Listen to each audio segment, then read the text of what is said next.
Yeah, hi Anna, and hi everyone who's tuned in tonight. I can't tell you how exciting it is to have an event of this size coming to and through our town. It was just so exciting to hear about this event happening, and where it's just great to be on the receiving end of that kind of giving, of people going, we want to give back. So Anna, if it's okay, I'll give a little bit of background about what it's been like for Orbost in the last year and in previous years to that. Um, this time 12 months ago, this is before fires, Orbost was just getting towards the end, we hoped, of the most severe drought that this area has ever known. We're on a small farm. Our numbers of cattle were dramatically reduced. For a number of years, we fed every animal on our farm. Highways were just full of trucks bringing hay. Commercial farmers were spending over $10,000 a week in feed for several years. And it was also part of why the bush was absolutely tinder dry. So for a little town that is normally a green gem, we were doing it very, very tough economically, with agriculture being one of our primary industries.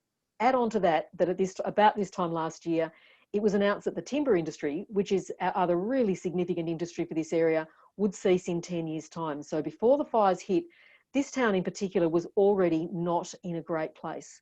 The fires most severely impacted close to Orbost, December 30th, December the 31st. 50 metres from where I'm sitting now, we had a spot fire that landed in one of our paddocks and burnt about an acre at the peak of the fires coming through.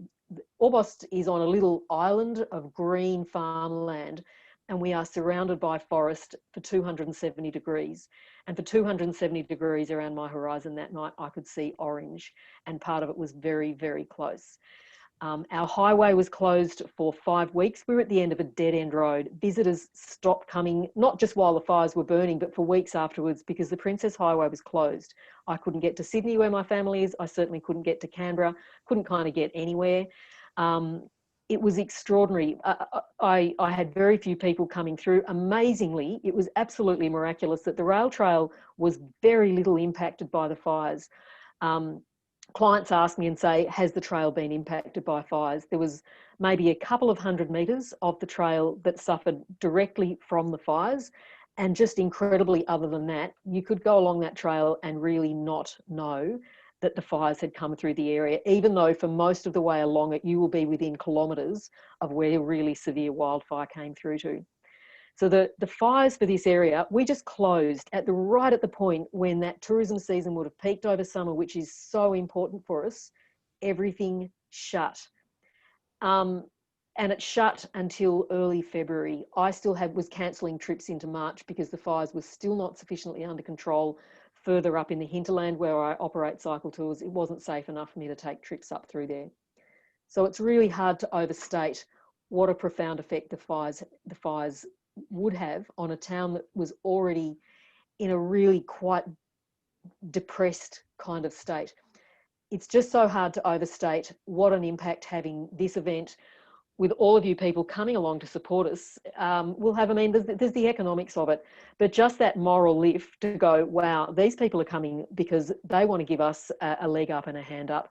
I can't overstate enough how exciting that is for us.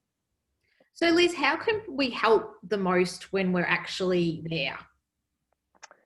Just turn up, people. Come on down. We're really keen to have you here. It goes without saying, but simply by coming here, you're visiting our area, you're spending your money. You are also, like most of my clients who've actually never heard of this place, going to be astonished at what a gorgeous area we live in and how absolutely stunning it is. I've seen in my own business just what an extraordinary effect it is to be somewhere that's basically got a really underdeveloped tourism profile, and for people to come down and discover what a lovely area it is here. I'm 7 kilometres from the sea. I'm 2.5 hours from the ski fields. I can see the forest from where I'm sitting right now. It's a just beautiful, beautiful, wild, natural environment with lovely towns.